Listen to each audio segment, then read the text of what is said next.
Okay, let's go to page 124. Look below the map called Railroads to the Industrial Revolution. And look on the chart on page 125, bales of cotton. Here's what I want you to do. I want you to read the Industrial Revolution on page 124 and look at the chart on page 125. Then answer questions 9, 10, 13, and 15. All right, let's take a look at the answers to questions 9, 10, 13, and 15, starting on page 125 under the Industrial Revolution. Number 9, based on the passage, which of the following is the best example of a new invention being used to change the way things were made in the 1700s? Number 1, choice number 1, the assembly line being introduced. 2, oxen being used to plow fields. 3, shoes being made by hand by a cobbler. 4, fabric being made with a machine in a mill instead of by hand. And 5, furniture being carved by hand. What this one requires you to do is draw or reach a conclusion. So read the passage, the Industrial Revolution, which you've already done, then reach a conclusion or draw a conclusion. So the answer you should have obtained is number 4, fabric being made with a machine in a mill instead of by hand. Number 10, the new Industrial Revolution is continuing because of the advent of, number 1, computers. It's in the 3rd paragraph under the Industrial Revolution. Okay? Number 13 on page 126. The Industrial Revolution began in, and it's in the passage, number 2, choice number 2, England. Number 15. According to the graph, how many bales of cotton were produced in 1830? Look at the chart. It should become readily clear to you that choice 3, 750,000 bales of cotton were produced.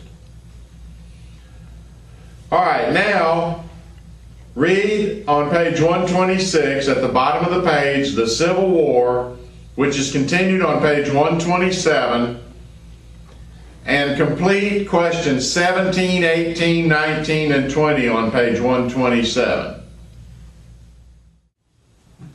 Okay, let's look at page 127, numbers 17, 18, 19, and 20, which you should have already completed. Number 17, the Civil War began when?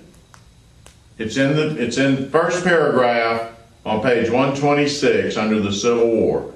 Choice 4, 1861.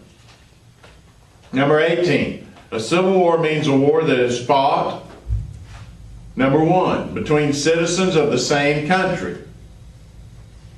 19, secede may be defined as, number 1, to leave or get out of. You can see on page 126 it talks about seceding from the Union at the bottom of the page. Number 20, one result of the ratification of the 14th and 15th Amendments was choice 3, election of blacks to political office. You'll find it in the last paragraph on page 127, beginning with the words after the Civil War. All right, let's read now on page 128, skip the election of 1912 and go to the Great Depression at the bottom of the page. Read the Great Depression on page 128 and 129 and answer 23, 24, and 25 on page 129. Okay, let's take a look at the answers to questions 23, 24, and 25 on page 129. Remember, the answer will either be in the passage, chart, or graph that they ask you to read, or you've got to reach a conclusion. The ones where you reach a conclusion are a small percentage of the questions asked on the test. Many times you'll find the answer, as you'll see on a couple of these. So let's take a look at 23. One of the conclusions that can be drawn from the above passage is that, let's take a look at all the choices. Number one, many businesses failed for lack of customers during the Great Depression. 2, many people did not want to work. Well, we know that's false. Everybody wanted to work during the Depression. 3, employment was high. No, you can cancel that one. 4, few people lived in the city.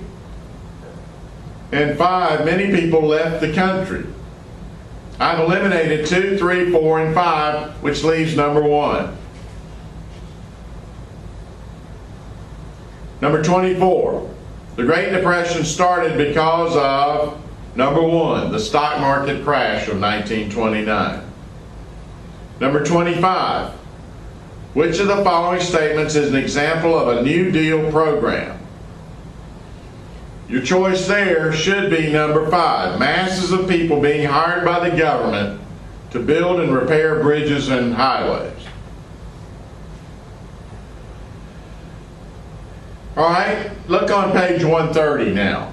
I want you to study the statistical charts under the heading, the population.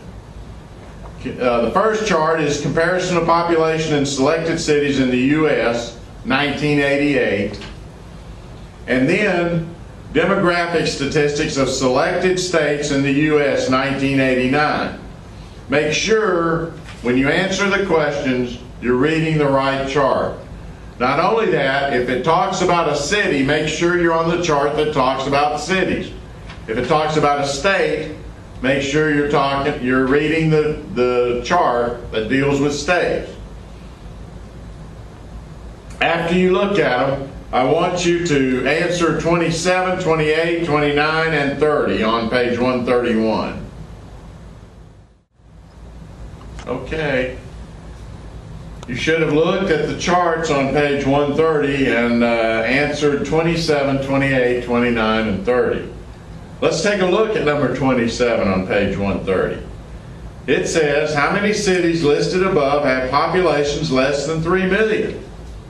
This one's so easy. Look at Chicago. There's one. And remember, we're talking about cities here, not states. Houston, it's below.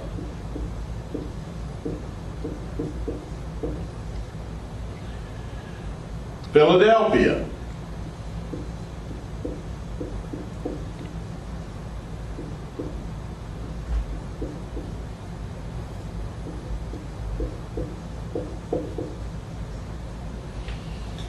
And one more, San Diego.